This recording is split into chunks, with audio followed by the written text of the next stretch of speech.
I'm Claudia. I'm speaking from Portugal. I'm going to talk about playful and holistic approach to teaching and learning. I will tell about my experience, speaking about the problem, the objective, the methodology, and the results. The problem in the teaching and learning process, it's usually because the traditional teaching and learning process has limitations, such as the passive transmission of knowledge, disconnected from the real life and lack of development of social emotional skills. The aim of the playful and holistic approach to teaching and learning is to promote a more engaging, stimulating, and meaningful learning environment for students.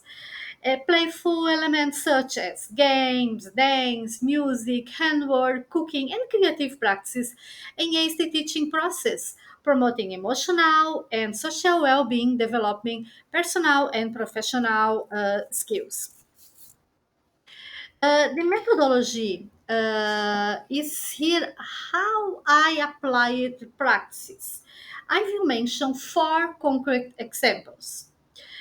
Uh, in games, a practice I used was orienting rays using maps and compass.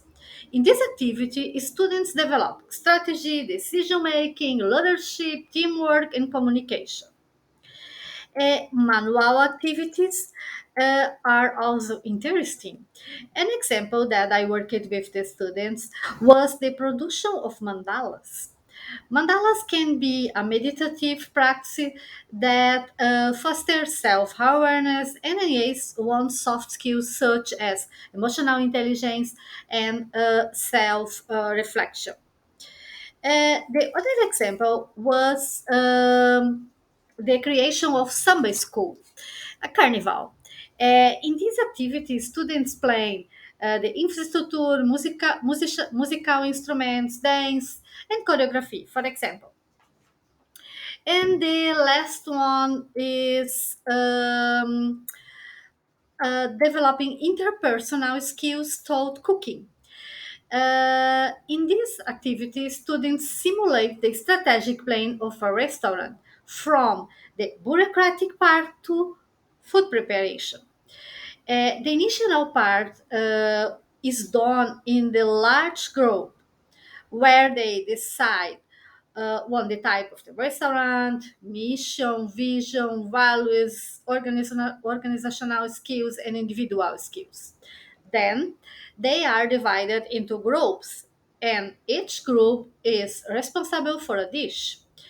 Dishes are prepared with certain rules, such as there must be enough food for all students, but no leftovers.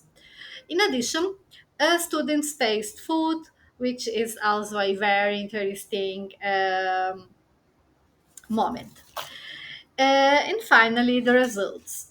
I already mentioned the results when explaining the activities, but the evaluation process is important to validate the results. The results that we were able to evaluate are only in the event. We have no indicators for future evaluation, but we use two evaluation practices, self assessment and event evaluation. In the self assessment, we were observe how each student perceived himself in those individual skills that he defined as necessary for the restaurant, for example. And in the evaluation of the event, we can observe the organizational competencies also defined by the students. And it means if they managed to achieve the desired result. This photo was from a class where we use the worksheet to access organizational and individual skills. An example of situation where a student who was in a group reported during the assessment that he was very irritated with a colleague who was talking and laughing while preparing the dish during the activity in the kitchen.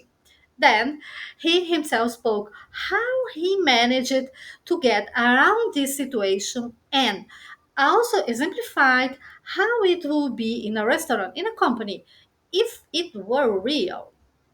Therefore, this moment of evaluation is very important. Any questions can contact by email, and thanks.